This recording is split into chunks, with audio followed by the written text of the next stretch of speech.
Welcome to Monarchist Minute, Royalist News in the US of A.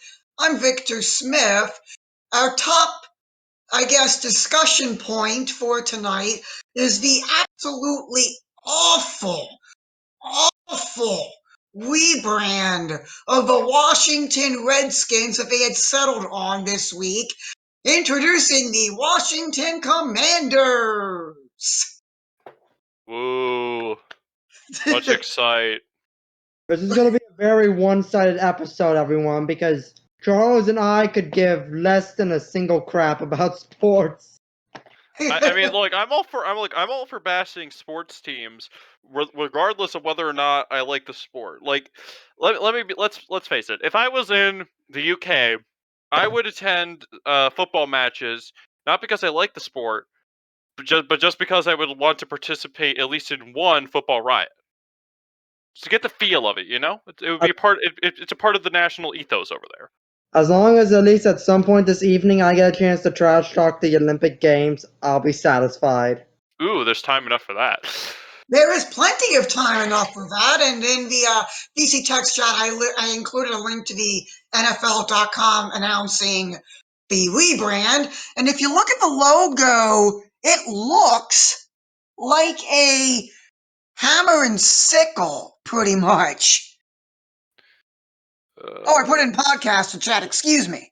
Well, it looks like a W. Oh wait, no, that's just the link of the. I don't know. I mean, honestly,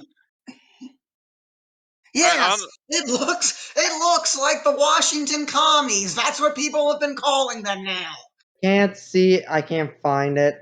Where? We probably should have handled this before we actually started the episode, so now it looks like incoherent ramblings. But I will say this: from what I have seen of modern sports logos of the NFL, they all look very bland and generic, and they're all just like basic colors. There's no variation, you know. It's all just a couple basic colors and some shapes, and that's that. Like tuberculosis, my favorite team, because I like the fact that when they show up, when the Tampa Bay people show up, it's written as TB, and that reminds me of tuberculosis. So I think that's funny.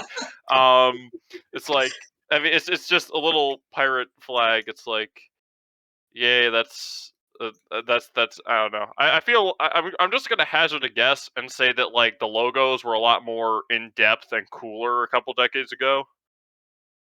I'm just gonna hazard a guess. Look, I've always been raised a Broncos fan. I've always been a Broncos fan. My guy is still a horse, and it still looks good, so I don't care. So, okay, and let's talk about the original name, because the name brings up racially insensitive stuff. Apparently, the name Redskins was racist, and and if you want to change the name, that's fine, but the logo, more creative. the logo was not really racist. The logo was designed by a Native American who specifically wanted his tribe, I believe it was the Blackfoot tribe, to be remembered. Okay. So he designed the logo, and the owners of the then Redskins approved it. Now, actually, I know the backstory behind the term Redskin. One time at a scout event, I was in the Order of the Arrow, which is the BSA Honor Society, and we have based a lot of our ceremonies around Native American lore. So we had a lady come in from one of the reservations up in Michigan, and she told us the story behind the term Redskin had to do with bounty hunting and Native Americans. It had to do with paid bounty hunters that were paid to hunt down, I guess, Native Americans that were off the reservation, and the term Redskin actually has something to do with them being brutally murdered or something like that. I forget the exact details of the story, but it's kind of messed up. Yeah, I mean, here's the thing with any I guess I wouldn't necessarily qualify this as a slur because something about it feels different than other slurs. But anyways, um, There is just the one slur, and it's just that one slur is so much more powerful than all the other slurs. oh no, there's a lot. I mean, there's a lot of slurs that I'm sure if I said it here would haunt me for the rest of my life. But the thing is that it's about the intention of what it's partly the intention of how the word is used because Yankee was used by the British as sort of an insult at one point, and then we just kind of adopted it and to be our own. And even to this day, foreigners who will often refer to the United States as like a whole as Yankees, which is a big mistake if they ever run across a Southerner. But Yeah, what you do know, Southerners call themselves if they're not Yanks? Dixies, What? Dixies. Well, yeah, I know they call themselves Dixies. I mean, we didn't start calling them Calling that. Southerners Pixies now to make fun of them. Eh, anyways, but I mean, no, I mean, even to this day, there are foreigners who will refer to us as Yankees either in a affectionate sense or they'll call us Yankees as an insult. I mean, I mean, like I guess the maliciousness of the term is partly from whence uh whether or not you should restrict its usage, as it were. I mean, if you're gonna I mean, nobody serious would say that if you're reading To Kill a Mockingbird in class, you can't say the N word there. I mean, nobody serious would say that because it's kind of part of the narrative of the story. The author, whose name escapes me, didn't write that as with any malice. She wrote it I think because it was that was Harper Lee. Harper Lee. Harper Lee. She wrote it because that was the diction of the time, and it was also there for the, I guess, the shock value for, I guess, Northerners reading it. That was just what little children were even saying, right? She wasn't doing it because she was a white supremacist or whatnot. She was doing it with the best of intentions, and that was the diction. And if you're being authentic to the South in the 30s, you kind of had to use that. Well, unfortunately, now public schools. For it. I don't know if the public schools around me are doing this, but I know that certain public school systems are banning the book. Yeah, that's why I'm saying anybody who's reasonable. I know that when I read it in high school, you were allowed to if you were like reading it aloud or something, you were allowed to skip the N word when Well, it yeah, came up. yeah. I mean, and that's that's. But I mean, obviously, this isn't as serious as the context of that. I mean, the Redskins is just a name of a sports team. It wasn't. I am sure when they, and I could be wrong about this. I honestly could be. I am sure when they selected the name, but I'm gonna guess when they selected the name, it was, well, there's some Indians around here. It's a cool name. Let's roll with it. I mean, you know, it I mean, it's these sort of. I mean, you have to look at the intention. Now, there is something to be said if the intention of the people who called the team the Redskins, because I know a lot of these teams change their names a lot. At least they used to. Um, if it was some sort of anti-Indian malice, then I guess you could say something for that. But even then, you know, it's I mean, even then, I mean, is the continued use of the term "redskin" by the football team some sort of attempt to continue to put down the Indian minority in the country? No, it was just that's the name of the team. That's name of the team. That's the name of the team, and it's. I mean, frankly, it's a lot cooler than the Washington Commanders. Ooh, I'm excited. Wow. If I was in the state of Washington, I would feel such a sense Well, of connection to it's these people. Washington D.C., not Washington State. Wait a minute. Hold on. Some states don't even get their own teams, and Washington D.C., a tiny little place of 500,000 people, gets its own team. Well, Washington State has a team. It's called the Seattle Seahawks. All right. What? Oh, well, there we go. I just destroyed my credibility by not even knowing where these Washington people are. Okay. Well, Explain it to Charles that professional football is based off of cities. Yeah, No. I know. I'm like, because we have the Detroit. I'm like, it's like Michigan's team. No, it's Detroit's. It's like, I don't care. It's the only one in Michigan. And as we all know, the superior football team in this area is the Baltimore Ravens. Anyway, No. No moving one likes the Ravens. moving on. Moving on to our next. Oh, Orgy topic. we talked about To Kill a Mockingbird. Can we talk about the absurdity that this new ban wave for literature has brought on? I mean, I believe we can. well, okay. Well, here's my hot take on it. That's gonna really justify my authoritarian right tag on political compass memes. I don't think the banning books in of itself is wrong. Now, hear me out. Some books are, I mean, like, here's the thing. The Catholic Church was doing book burnings way before Hitler, right? Book burnings did not start with the Nazis or the commies or any other uh big bad group. Okay, it was, I mean, I'm sure the Catholic Church wasn't even the first to do it, because the Catholic, but it depends on what books you're banning. Now, if you're banning smutty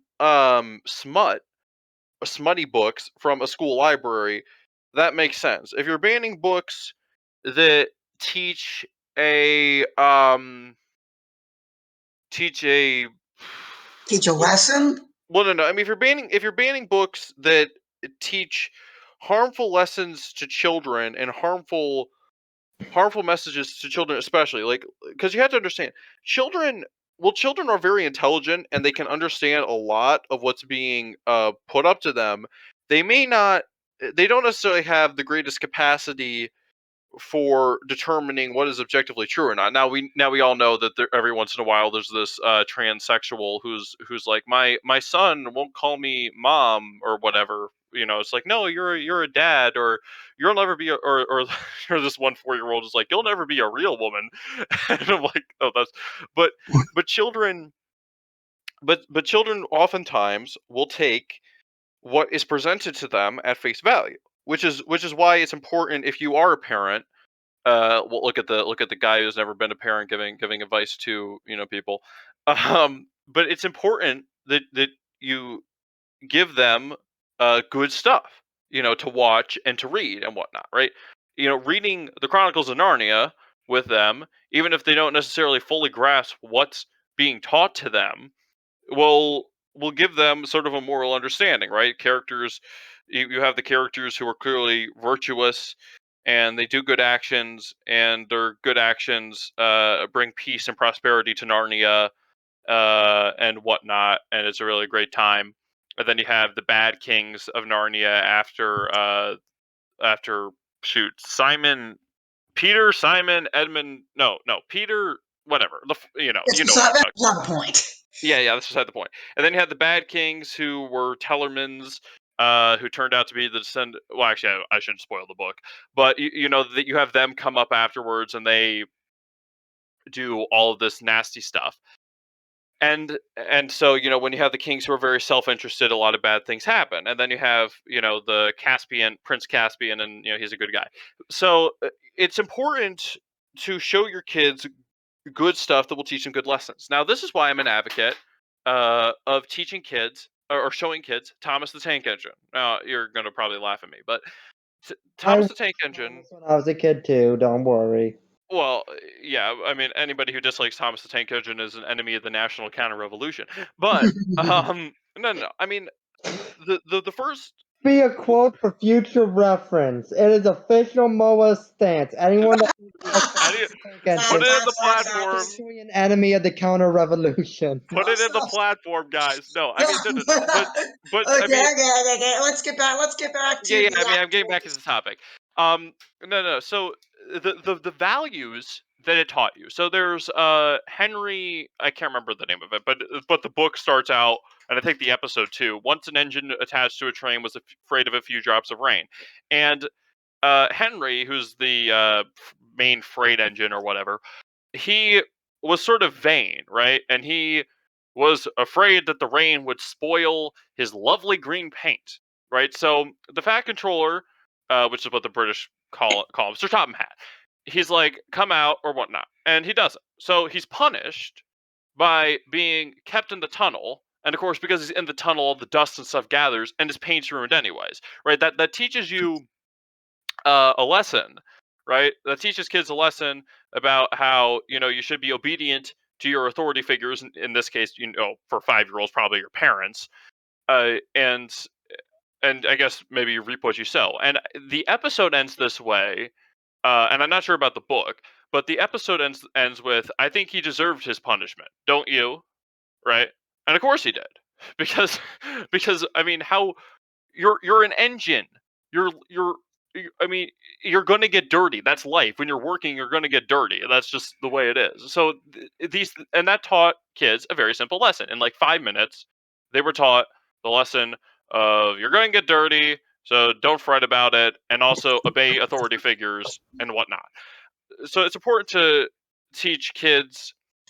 So when it comes to banning books, if you have books that teach kids a bad lesson about how it's okay to be self-centered or whatnot, or that's the message that they get from it, especially for really young kids, I don't think there's inherently a problem with getting rid of the books. Now, I've heard somebody's banned 1984, which okay, it's one of those books that's not in the public domain, so I'll have to actually buy a copy at one point myself. But 1984 is actually a really funny story because the U.S. tried banning it for being communist propaganda, and the Soviet Union tried banning it for being anti-communist propaganda. Guys, you do know INGSOC stands for English Socialism, right? Anyways, anyways, that aside, no, I mean it's not a question of if you're banning good books, right? If you ban the Bible or whatever from your public school library, then obviously that's bad. But if you're banning a book that teaches kids about satanic Like the Shades of practices. Grey. Yeah. Oh yeah. Obviously that should not be allowed anywhere within a mile of any school library. That shouldn't be allowed that shouldn't be allowed anywhere. Speaking of books to burn, um it's Oh, not can't. no. It's not. Some books and some things are just bad. Okay, some things I need. don't disagree, but there comes a point where it's ideological puritanism, and at this point, a lot of these bannings that are happening in schools are clearly ideologically motivated. Well, of course. I mean, you want to get rid of things that. I mean, at the end of the day, you want to get things. I mean, the truth can be an ideology. Would you agree that truth can be an ideology? Truth is truth. Truth transcends ideology. Oh, okay. So, would you say? Would you say that it is good to ban books that are flagrant violations of the truth? Like, let's assume that you have a book and it's because science is the big thing that we must elevate above all else these days, including religion for whatever reason. So let's say that science decided that it was dogma that at the center of the observable universe, not the center of the galaxy, because I think there is a black hole at the center of the galaxy, but the center of the observable universe, there's a black hole that is slowly sucking everything in. I don't think that's not how it works, but let's just go with it. Let's say that was definitively 100% the truth. We proved it. It is a true as a statement as the sun will rise tomorrow. It To deny it would mean you're a complete idiot. Would you agree that that you should ban books that go against that? Or let's make it more simple. Would you say that it's good to ban books that in the 21st century legitimately claim that the earth is flat? The part of me that supports free speech wants to say no, but the part of me that really, really hates stupid people wants to say yes. So I'm shuffling between Okay, let's say in like a school setting where children might go to the library and actually pick up this book. Yeah, I'm jumbling back and forth between my beliefs in freedom of speech and my desire to dunk on the stupid people. And as much as I want to dunk on the stupid people, I also am very nervous that would set a precedent. You see, Well, no. So, if the people in charge of these decisions was relatively a stable body, right? So let's say that the same ethos continually animates these people throughout the generations. And let's say that ethos is in fact a good one, right? You know, that this body, that the people in charge of these different bodies, which are responsible for deciding which books are banned and which books aren't banned, is in accordance with the truth. Would you say that it would be acceptable for them to do it? I don't know. Depends on the principles. Flat earthers seem to be fairly libertarian, surprisingly. Who seems to be pretty libertarian? Flat earthers. Well, I mean, from what I know, about the flat Earth movement, I'm going to assume at least some of them are religious fundamentalists who will take um who ignore the fact that Genesis was written in a very like poetic way. At least the first two stories of creation, or whatnot. And I mean, obviously, you know, Adam and Eve and all that happened, but you know, I mean, people who A while back, there was a very good documentary called Under the Dome on Netflix that went over the flat Earth movement. yeah, I don't know, flat earthers. I mean, don't get me wrong. I mean, there are some things where I think that the Earth could be at the center of the universe. I mean, for all we know, I mean, the Earth could be revolving around the sun. But hey, the Earth could literally be at the center of the universe, and we just don't know it. I mean, the Earth could literally. I mean, hey, we don't know. The Earth is continually expanding at the speed of light, so unless we invent a wormhole, we'll never see the edge of the universe. Um, That seems like a challenge. I will invent a wormhole. I will conquer the stars. Anyway, on a related point, there are authors that are getting affected by this, not just individual books written by authors, but authors themselves getting affected by this sort of ban/cancel culture, I suppose, if how you want to term it. Flannery O'Connor, who was an author, I believe, in the 1900s, expressed some private thoughts that were common at the time that are today seen as racist. And because she expressed those thoughts in private correspondence, her name got taken off the dorm hall that bore her name at the college I went to. Ooh. Back to the whole, it's very ideologically motivated. The left complains about censorship from the right when it benefits them, and the right complains about censorship when it benefits them if it's happening from the left. Censorship is either wrong or it isn't, or there are certain situations in which it can be reasonably justified, like keeping obscene materials out of reach of children. yeah. I mean, no. I mean, that's It is hard of a bloody argument, people. yeah. No. I mean, and this is the thing. I think that people need it's censorship. I believe is justified when things that are flagrantly violated to the truth. Now, this is the problem in America because we are a nation founded upon primarily Puritanism, secularized Puritanism, and the Enlightenment. and Puritanism devolved into Unitarianism, and Unitarianism devolved into, well, modern New England. The Puritanism and Enlightenment are so two very different things, because the Enlightenment is very secular and libertarian, and Puritanism, on the other hand, is extremely fundamentalist. Well, yes, but you have to understand what I mean by secularized Puritanism.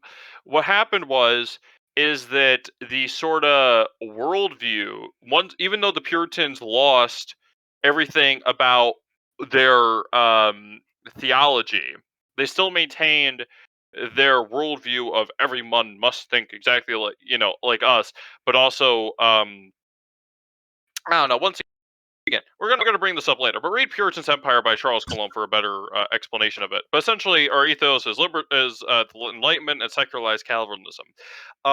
But what was I? Something about? Well, Calvinism wasn't really that popular in the early I'm trying to remember what I was about to say about. Come later. It'll come later.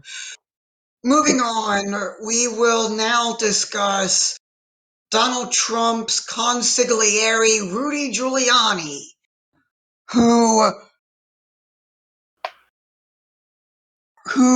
according to a report, oversaw an effort to send fake electors to declare Trump a Trump victory in 2020. Look at actual concrete evidence for once of possible election fraud, instead of people just throwing around accusations. Is there any evidence for this?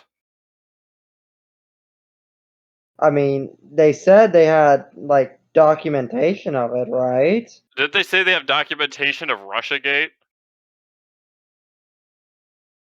And look at how that turned out. Look, I mean, I don't know. It could be true. This is based off of the January 6th committee subpoenaing Giuliani and Powell.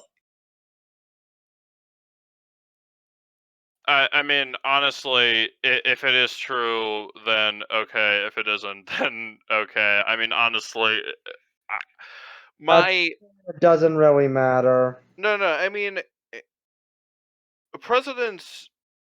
I mean, the entire republic itself, to me, it's lost so much of its legitimacy that if it turned out the president was trying to rig it, uh, I wouldn't care, because we know that in 2016 Obama tried to rig it by having the FBI go after the Trump campaign, and we know that. I mean, this entire.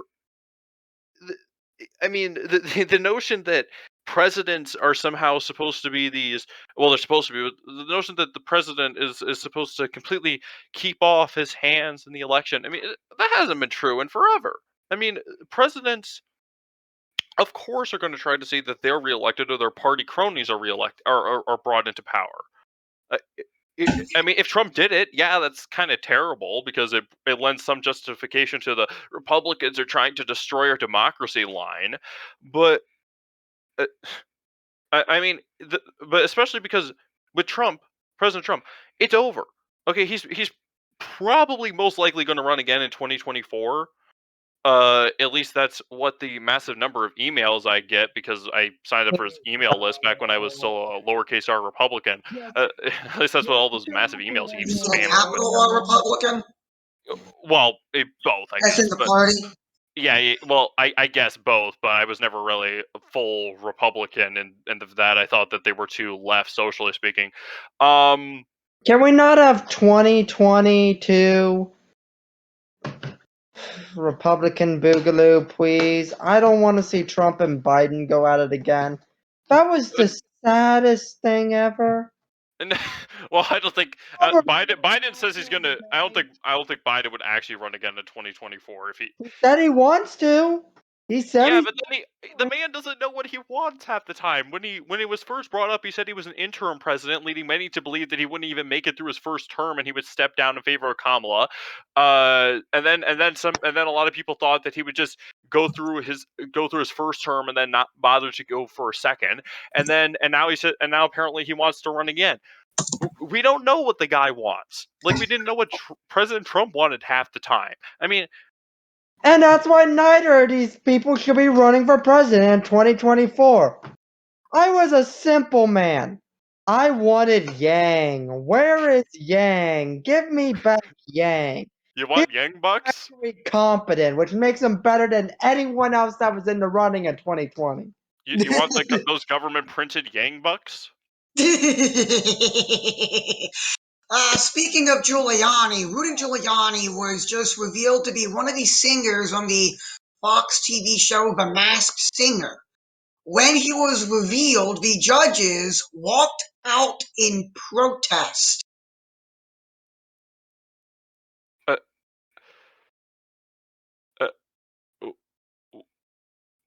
why? Why? Wait a minute. Hold on. Julia. Oh, okay. He was the mayor of New York. Okay, he was mayor of New York when Becker was on because Becker complained about Rudy Giuliani when the city didn't fix a broken street lamp. And that's about all I had to say on Rudy Giuliani. Apparently, Rudy Giuliani was believed to be corrupt. He was the guy who created Stop and Search, which some people didn't like because it tended to result in racial profiling. But Yeah, well, I mean, he's the mayor of New York. It's kind of stereotypical that any big city mayor is going to be corrupt in some way. The Look at mob, man. Baltimore's current mayor. Anyway.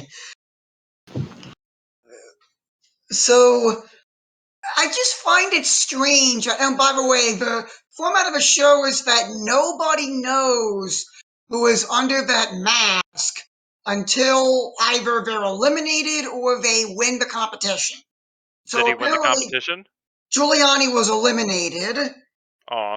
And because he was eliminated, he had to reveal himself. And when he revealed himself, the judges walked out in protest. Okay, why would you put was this a show with a bunch of other political figures? Like, did they have It's a show of celebrity singers. okay, It's yeah, but celebrities. yeah, I mean, I know it's supposed to be celebrity singers, but why would they have a political figure? Was Giuliani?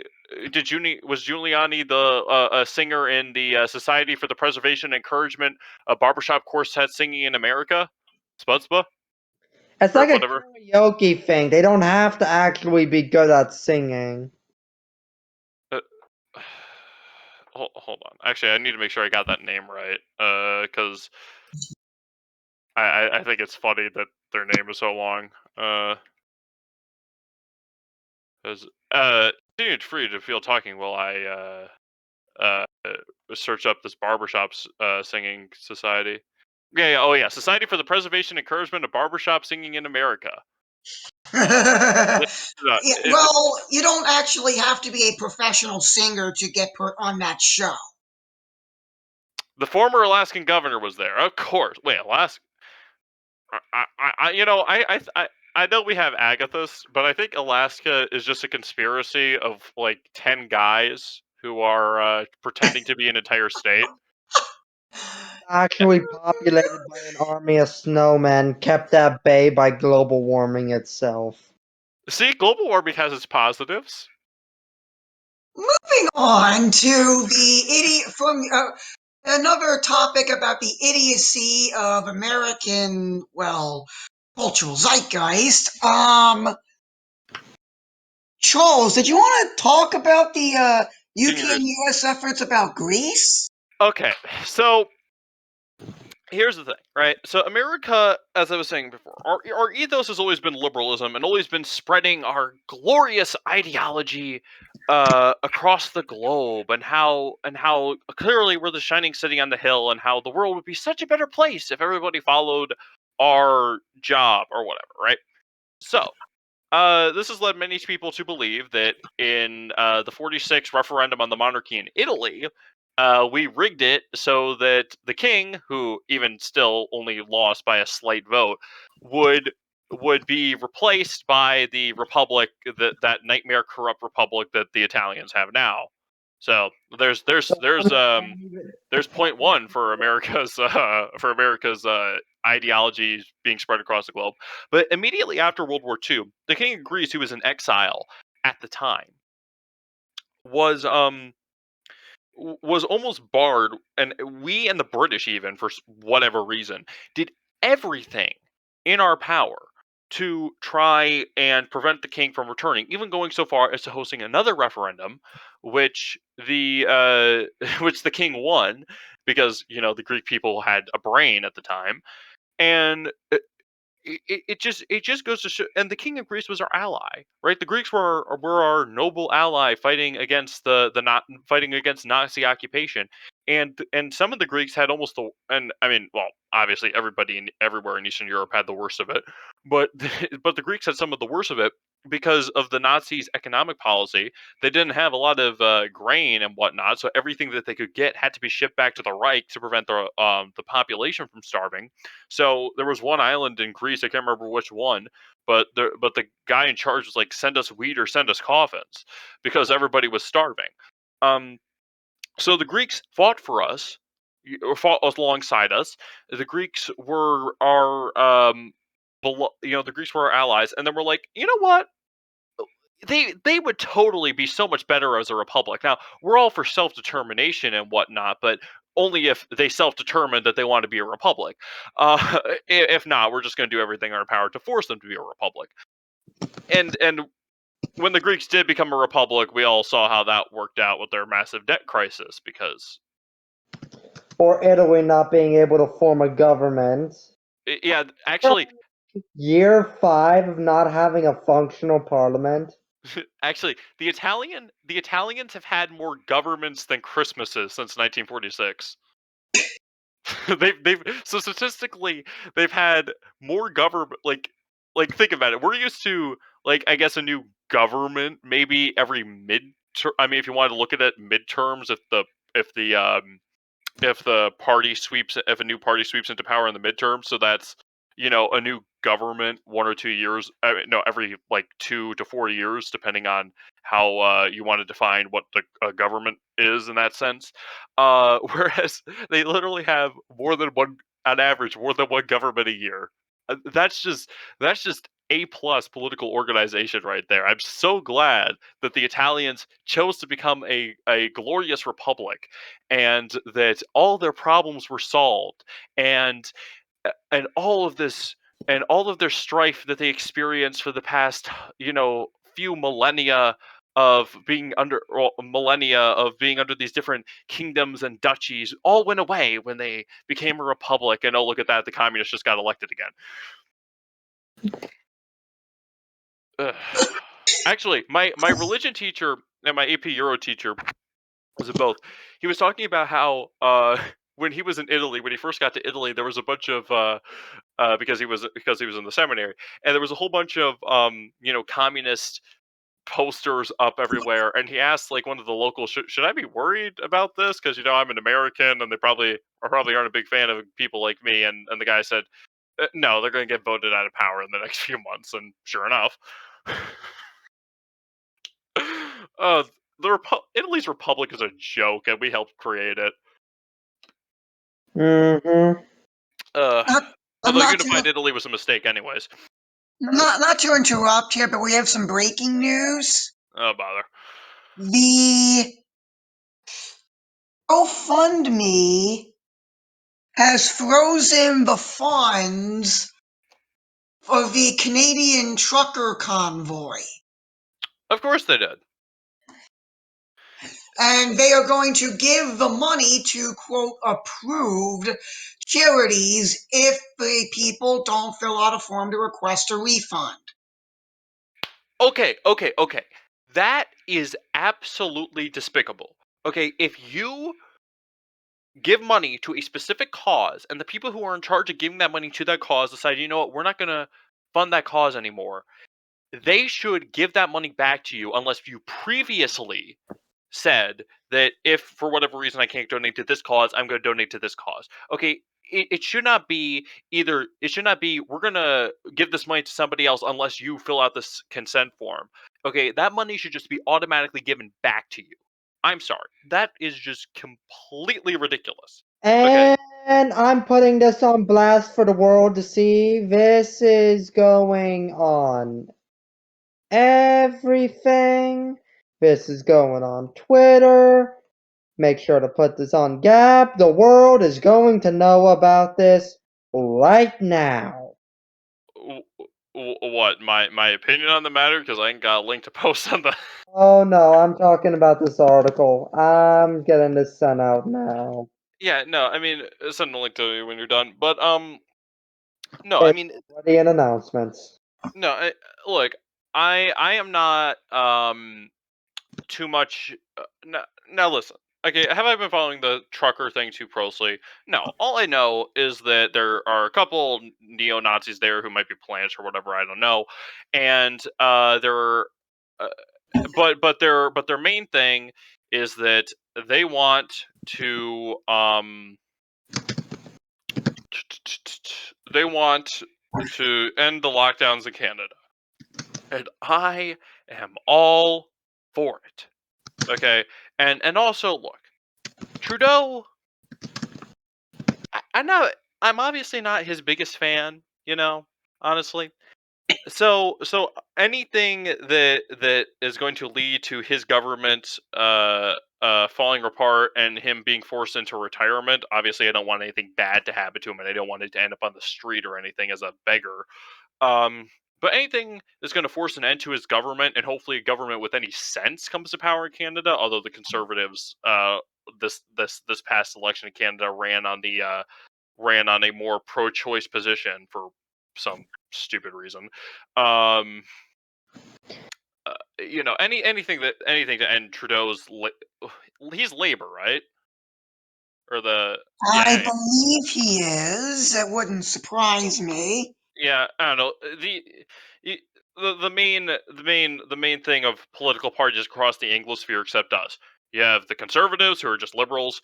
You have Labor, which are a bunch of social democrats or worse, and then you have the Green Party, who everybody laughs at. Actually, for the Canadian, we did a Canadian Union in middle school on like we were covering the Americas.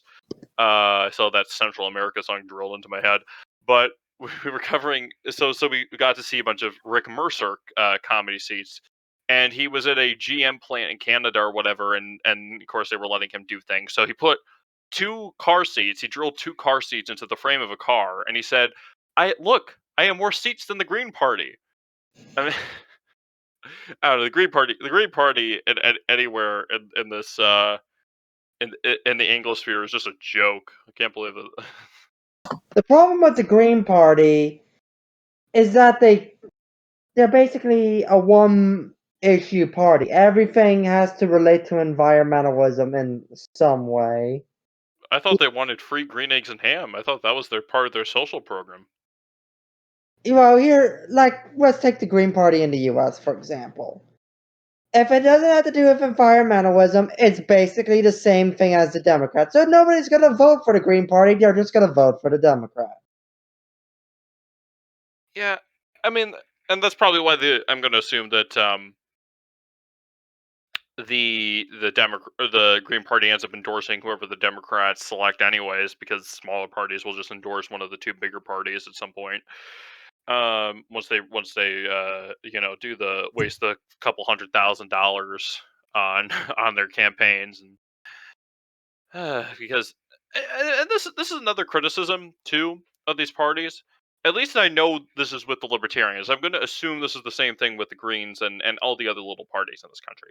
They all only try to focus on the national level. Okay, currently there is no way that you are going to unseat the Republicans and Democrats, right? Everybody in Congress right now is either a Republican, a Democrat, and the independents are essentially just more radical Democrats, or maybe less radical Democrats. I don't know. Anyways, I'm sorry. When your most famous independent senator Bernie Sanders runs on the Democratic Party ticket, you know that the independents are part of the political structure. You got guys. Okay, you can't unseat these parties at the national level, right? Yet. But you can win local elections. And sometimes That's important, right? There was a libertarian in the U.S. House a little while ago. When was this? The 70s? I don't know, but 1 or 2 seats. yeah. I mean, I don't know. I'm sure there's always been libertarian. The Libertarian Party can, yeah. I know, like. It's very strange. The libertarians are. They're either I just hate taxes, man, or Well, yeah, I mean, they're very. I mean, they are. They are. Oh, the previous government. We had a libertarian in Congress in the previous. What? Dang. yeah, Um. they got 1 or 2 seats actually in Congress somehow. I don't know how, but they do. I mean, probably the fact that everybody is just sick and tired of it. No, I mean the problem with the Libertarian Party. I They're mean, they are. Republican light or they're psychopaths. Well, no. I mean, they are socially right because honestly, they are just more honest liberals. They're honest liberals in the John Locke economic sense, but they're also honest liberals when it comes to the societal things, which is why they're pro gay, which is why they've been pro gay marriage since the 70s or 80s or whatnot. I think Um, it's pro-gay marriage longer than any other party in the U.S. was. yeah, which is just yeah.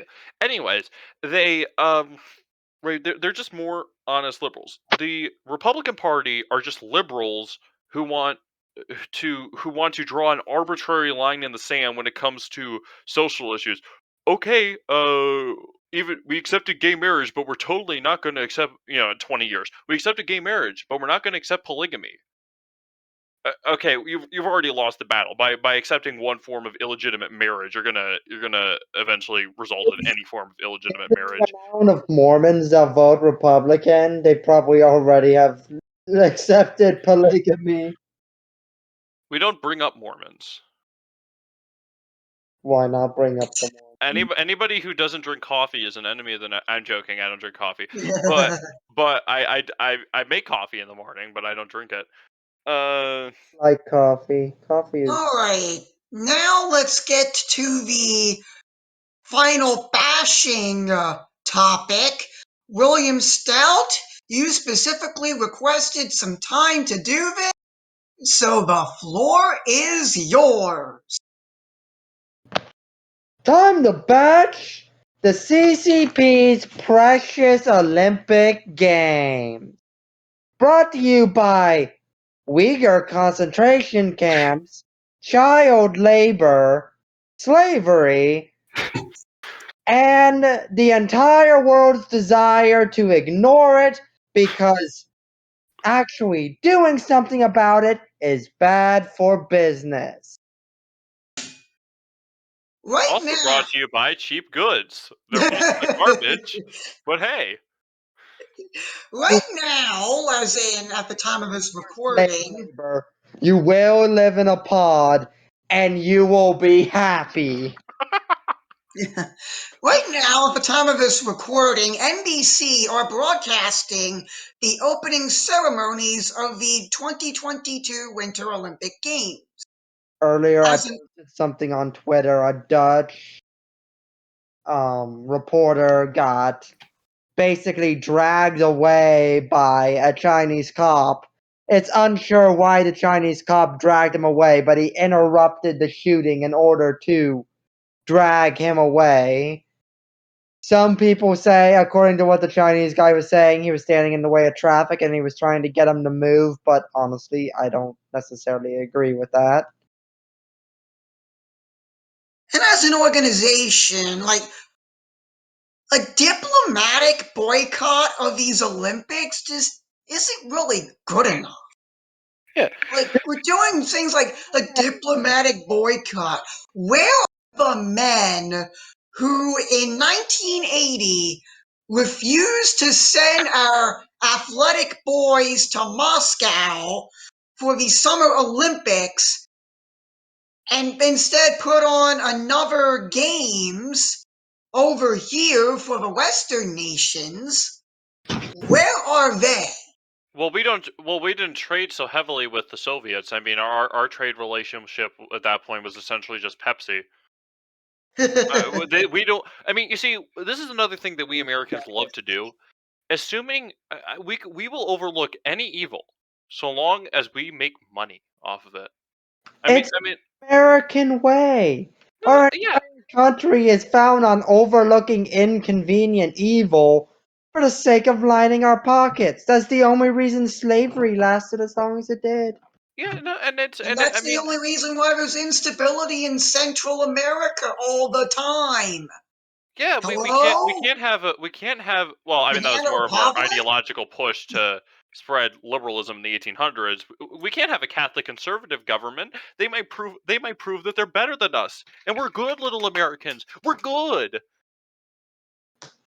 I don't know The what. Monroe Doctrine and its consequences have been a This have been a disaster disaster for for the human race. yeah. But back to the whole China bashing thing. Nancy Pelosi, being the spineless corporate coward she is, has told. Nancy Dallas, I prefer to call her Nancy Delisandro, but go on.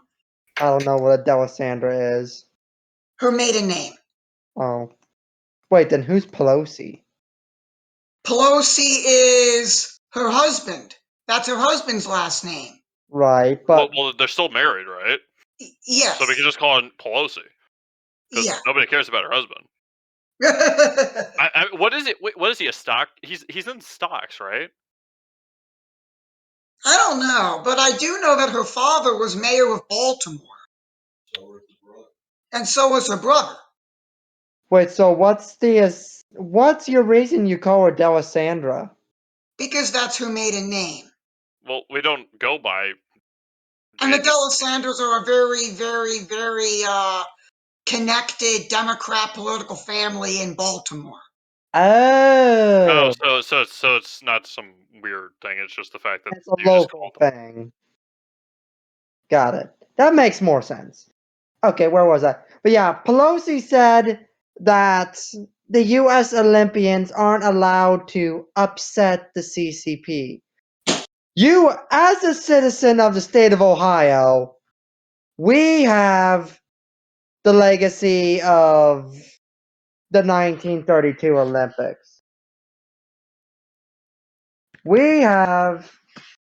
Oh God, I feel terrible. I'm drawing a blank on the guy's name. The guy who ran. Jesse Owens. Jesse Owens. Thank you. Would that have been the 36 Olympics? Because the Nazis weren't in power till 33. Yeah, it might have been 36. I don't remember. But yeah, we have the legacy of Jesse Owens.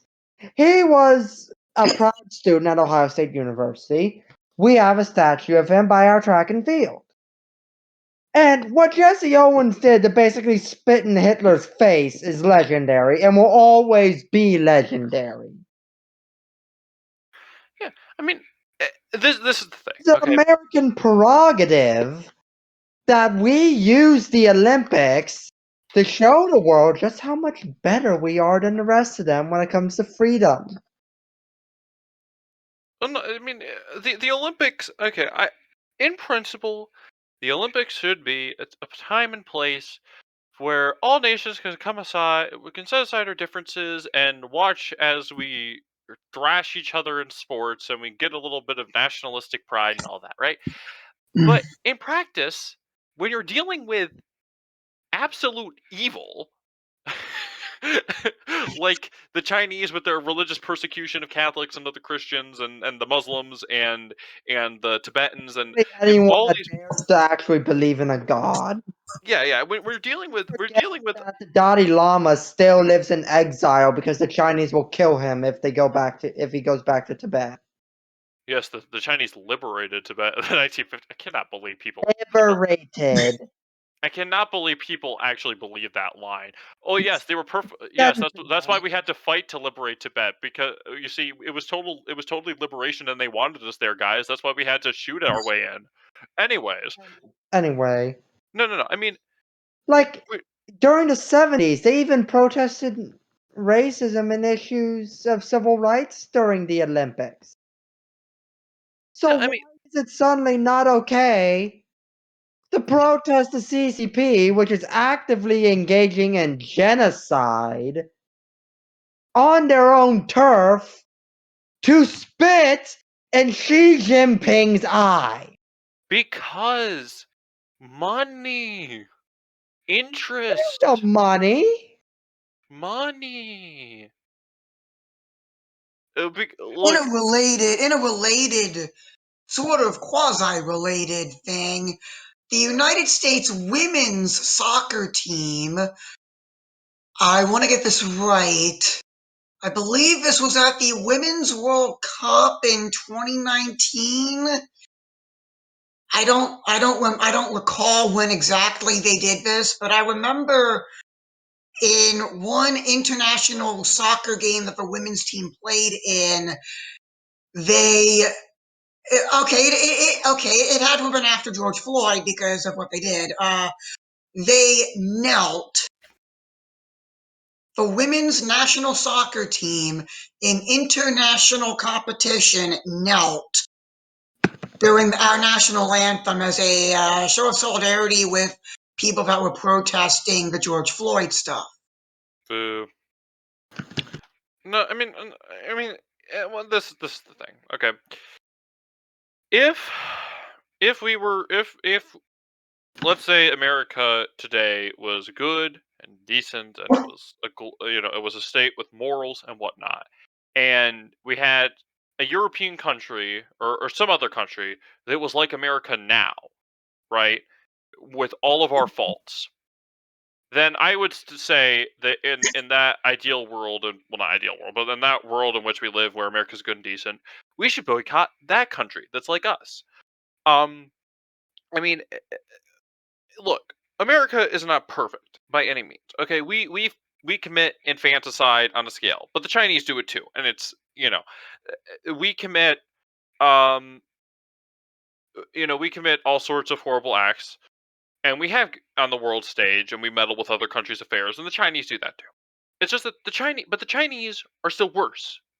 Their government, not the Chinese people, obviously, but the government is still worse because yes, we did a lot of bad things to the Indians, right? But but the Chinese are actively doing that to the Tibetans now. Our Okay, sins were in the past. China is happening now. yeah, I mean, and the sins that we have as a country now are the same ones that the Chinese have, and and that's sort of like, and I mean, we don't have a ground to stand on, if we talk about forced abortion or whatnot with the Chinese, because um we don't have a ground to stand on with the forced abortion when it comes to the Chinese, because we commit infanticide on a massive scale ourselves. It's just that we don't force people to commit infanticide, but hey, infanticide is infanticide. Um, we but the Chinese are still committing different evils from us, and great, force. I mean, sorry, I'm sorry. Sterilization is cringe, but sterilize in any respect, but especially forced sterilization. Apparently, they do twice as many abortions as we do, which is terrifying to think of how many abortions we do, and then multiply that by 2, because that's Well, if we want to do it per capita, that's still less. well, yeah, but that's. I mean, obviously, per capita is important. Let's not go into the per capita Yeah. stuff. Well, no, I mean, Like, I mean, I either. don't want to get us too bogged down in statistics. Well, yeah, but I mean, either way, either way you slice it, one abortion is still too many. Is still too many abortions. One abortion is an injustice, regardless of what metric you use to calculate it. But either way, even with all of our national faults that we have, that our great republic has, we still should not be supporting in any way the Chinese Communist Party. But until America and until this country gets rid of our sins, our criticisms of China logically, and if we want to be consistent, of our criticisms of China cannot be as strong as they ought to be, because while we are caught up in the same evils, it would be immoral of us to condemn the Chinese for the evils that we ourselves are committing, right? Like pluck the whatever out of your own eye rather Yeah. than Pluck yeah. the saying, brother, you have a splinter in your eye. Well, at the same time, you have a I can't remember the diction that Christ used, but you know, but yeah, we're Even Hubbard's in the audience. He'll give it to us in chat momentarily.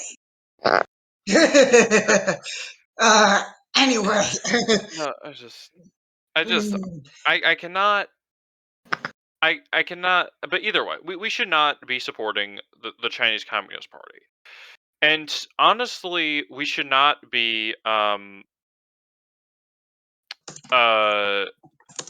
mean, we should not be supporting the Communist Party. Even for all of the faults that we exhibit, that are all the sins that our nation is committing and has committed. Um, we should not support the communists. Okay, and I'm sorry. Okay, Which is why this is the only time we're going to be talking about these 2022 Winter Olympic Games on this podcast or on any of our other platforms, because we, unlike our own government, are doing a more full boycott of these Olympic Games. And by the way, the Bible verse is Matthew 7:5. Thank you, Aiden. I mean, no, I mean these are but this is also important to consider when we are at home, right? Obviously, some people, especially poorer people, don't have the means to buy the American-made equivalent of Chinese goods, Yes, right? absolutely. But we're also in a situation where we have companies. What are we doing? And I had to ask myself this too, because I have some subscription to some streaming services that are, immoral and owned by immoral companies that really I ought to get rid of. But hey, Bob Newhart show. Um, you know, what are we doing in our own lives? And we're supporting, it's good to buy American. I agree. It is good to buy American over Chinese or whatever.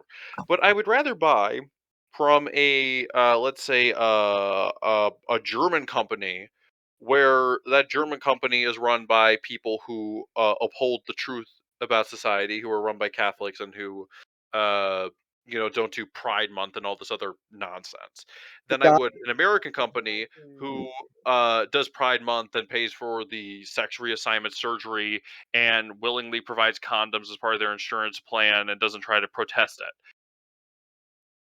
if you really want to buy from a German company, the guy who's second in line to the Wittelsbach throne of Bavaria makes beer in his castle.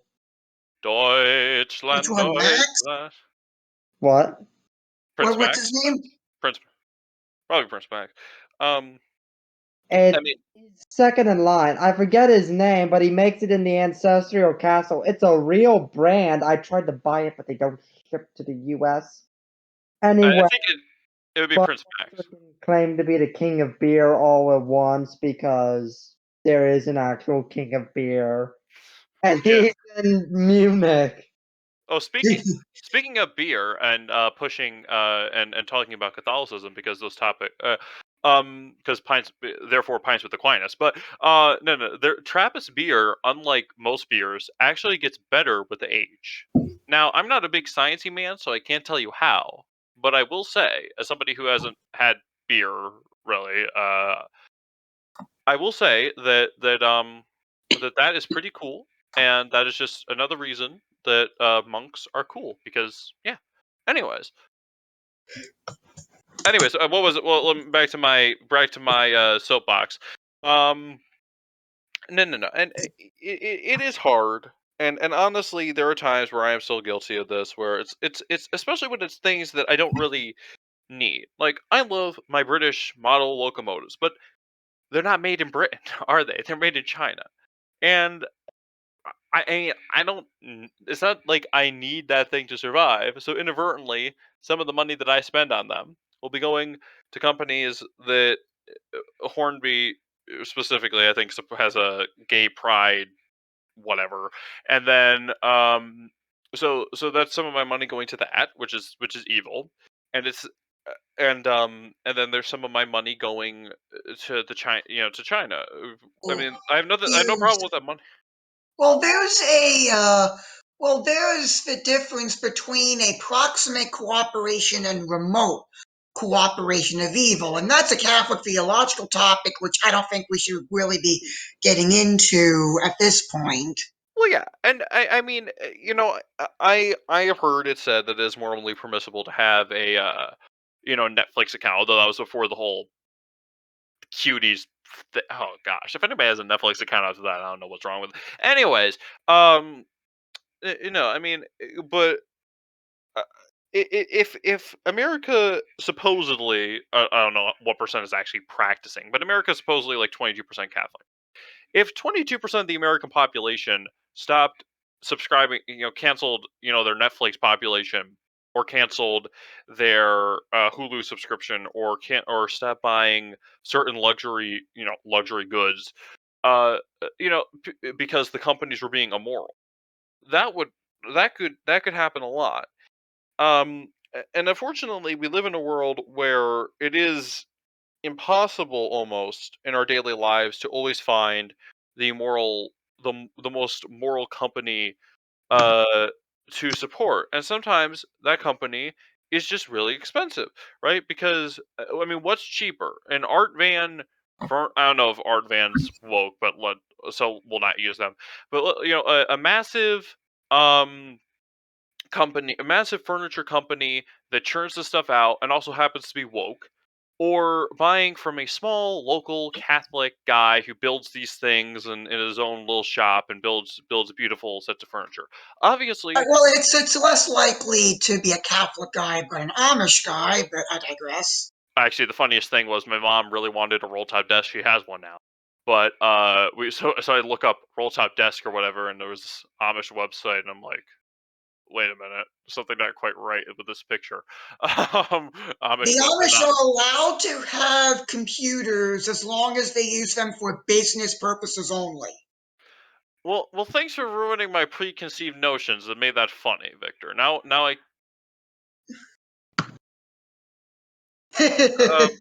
uh, let's see, be right back. And this is another point for Charles, particularly because he lives in Michigan, but a lot of the auto manufacturers based out of Detroit, for GM,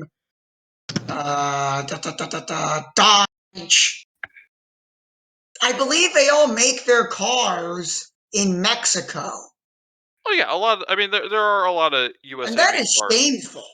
Well, Like, if Toyota is making more cars here than the companies that built the auto industry in this country, that is something that is so wrong it hurts. yeah. No, I mean, As I'm a an Michiganian. Ohioan, I gotta say, God bless Honda when it comes to that regard. There wouldn't be any jobs in Ohio if it weren't for Honda. Yeah. And, No, and no. I mean, that's actually part of a problem, William. It shouldn't be Honda giving those jobs. It should be Ford, Dodge, Chrysler, Ram, Yeah, Chevy. Japanese are workaholics too. It can be hard to work for the Japanese because they will literally work you to death because that's well, what you're used to dealing with in Japan. as But a Michi- also, shout out to Intel. Thanks for throwing us a bone. Well, as a Michiganian with the state that has the number one most made in America cars on our roads as a percentage of the population, uh, you know, eh, I'm in an old industrial town, right? Everything that we have, or what made my city particularly um, so great, was the fact that we were an industrial hub, right?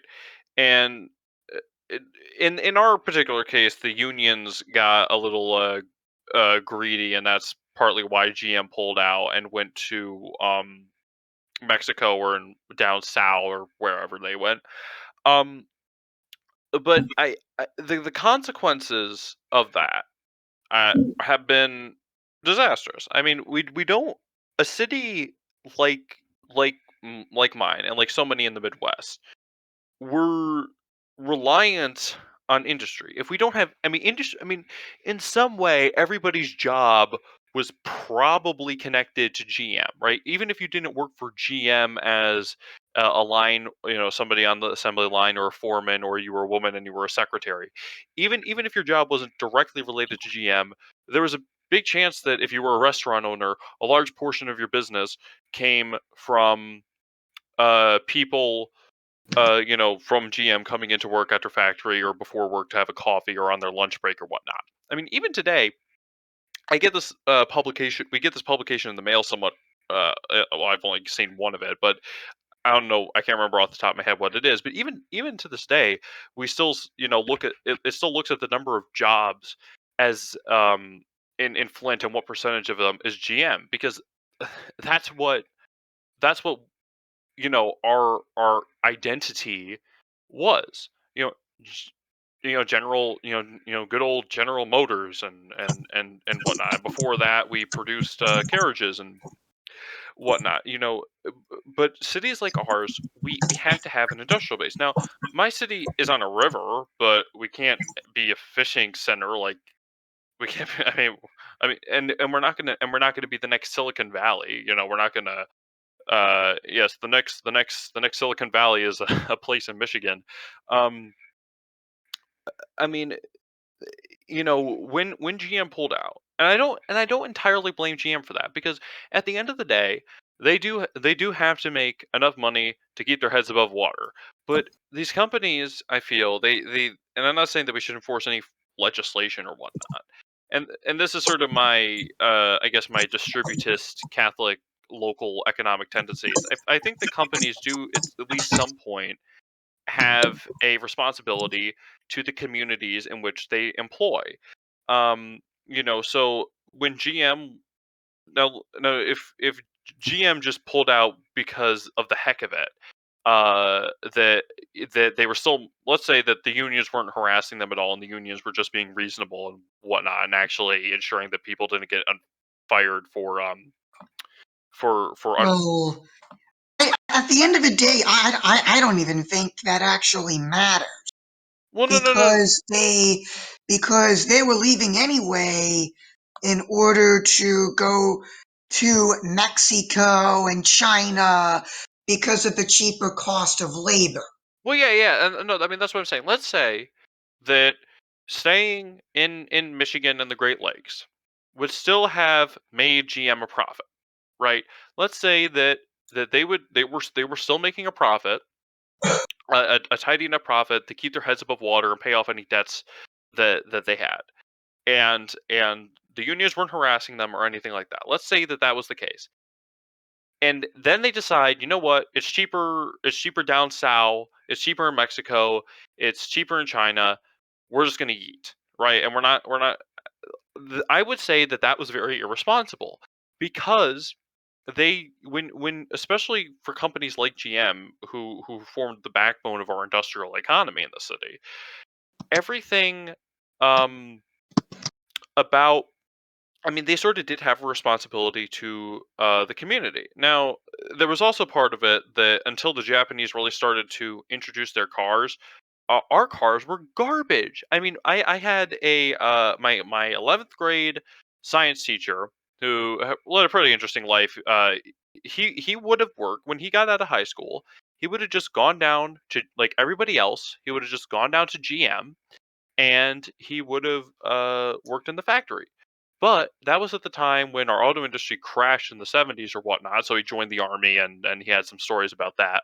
Um, but my 10th grade English teacher, that's now retired, uh, he worked in GM for a summer, and and he told a horror story, and I may have told the story on the show before, but he told a story about how when he was on the line, his relief man took over, and when he came back, he noticed that the relief men had used the wrong size bolt for the cars.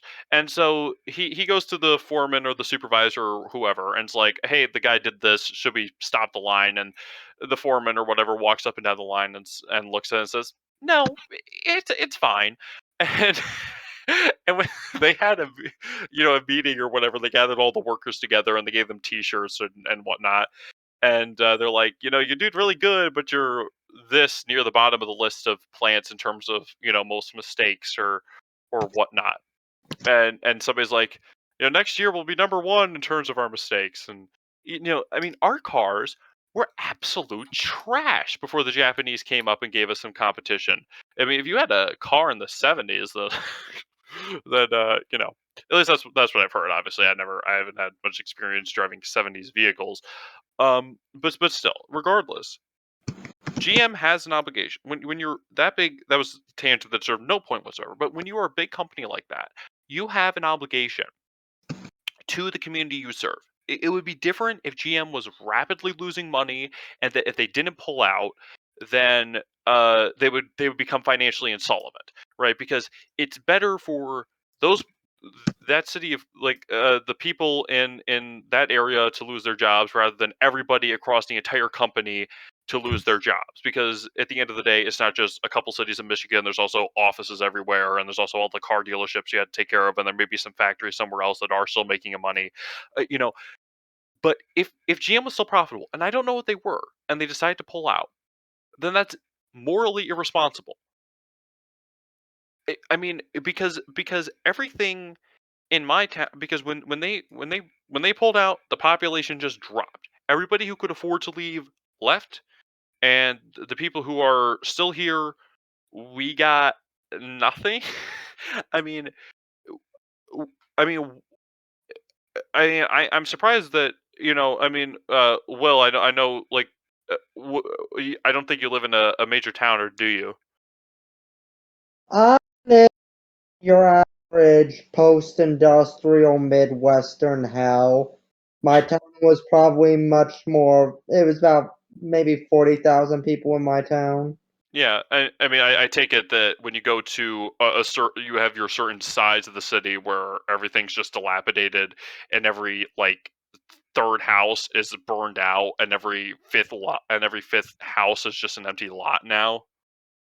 It's not that bad. I call it a white trash wonderland.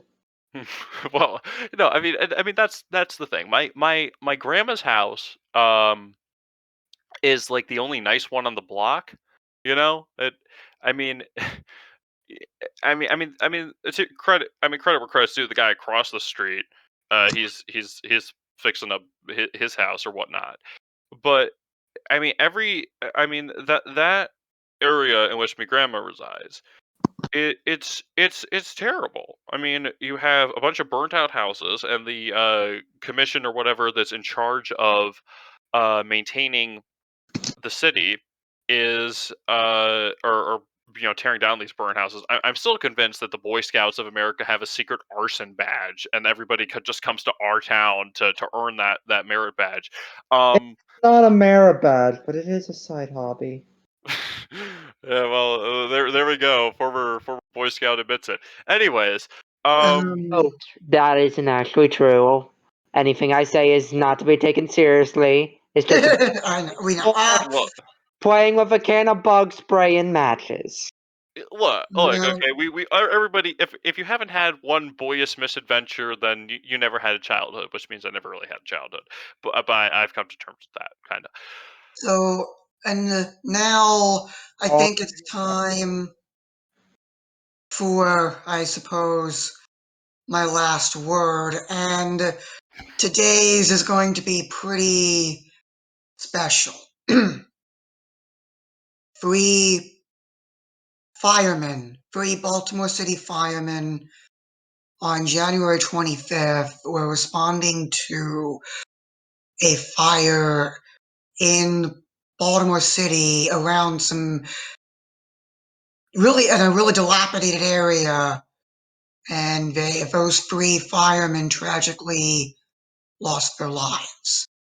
Their funeral was this past Wednesday, and every single other local fire department in the area came into Baltimore City and operated the engines. so that every single member of a Baltimore City Fire Department could go to the funeral, which was at the Baltimore Convention Center downtown.